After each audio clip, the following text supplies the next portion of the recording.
Oh! Gandahan! Ay, grabe, carpet ba yan? Pagkatapos nga ng tour ay bumagsak ang malakas na ulan. Perpektong pagkakataon para sa amin ni Jayden para maligo at maglaro. Nilinis na pala ni Mama yung mga stain dito sa aming paliguan. Maraming ngang suggestions kung paano namin siya lilinisan. Pero para sa amin, muriatic acid ang pinakamadaling gawin. Doble ingat lang talaga sa paggamit dito dahil sobrang tapang ng chemical na ito. Buti nga at pamilyar na si Mama sa paggamit nito kaya maayos niyang nagawa kahit wala ako.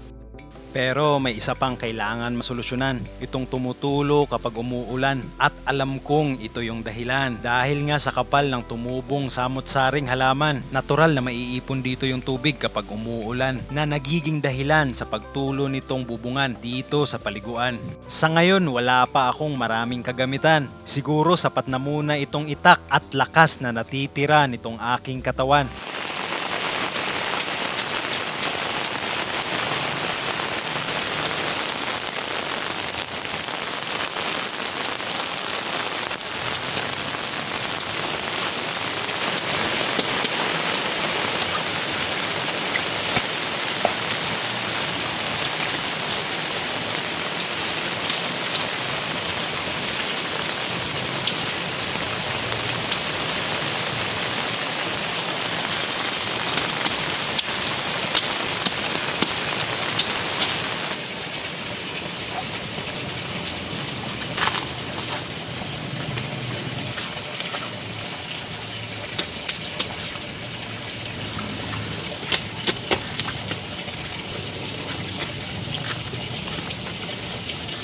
Ito pala ako bago kami lumipat ng Siargao. I have been living a bodybuilding lifestyle for more than a decade. Though hindi na ako mukhang bodybuilder ngayon, pero yung pinaka-basic principle nito, which is damage and repair. Ito yung pupunta ka ng gym to intentionally create damage sa katawan mo from doing exercises. And after that, you have to prioritize the repairing process, which is eating a balanced diet.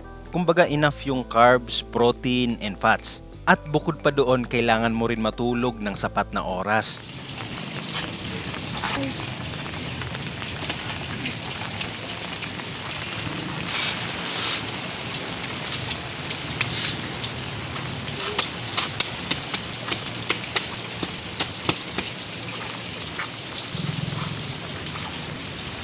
Itakin mo na.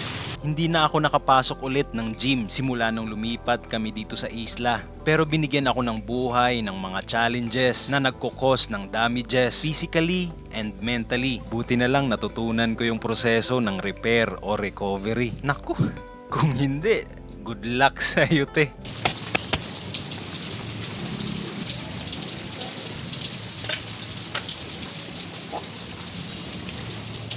Oops.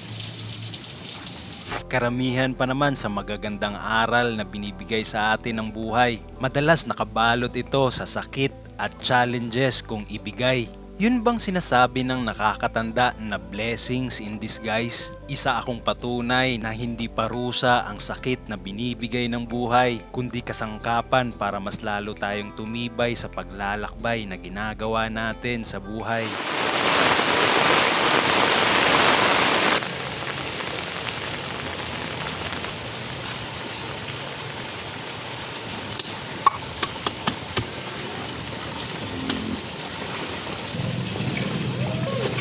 Oh! Gandahan! Ay, grabe, carpet ba yan? Parang carpet oh.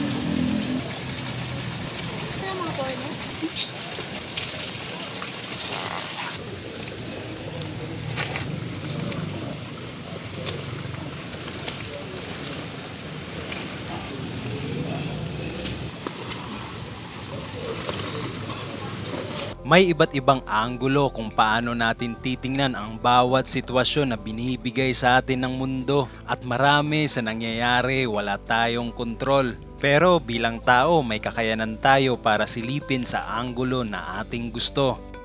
Sabi nga ng aking mahal na kuya, protektahan mo lagi ang puso mo. Hanapin mo lagi yung tamang anggulo na magpapasaya nito kasi mas maganda ang mundo kapag maganda ang mundo sa loob ng katauhan mo.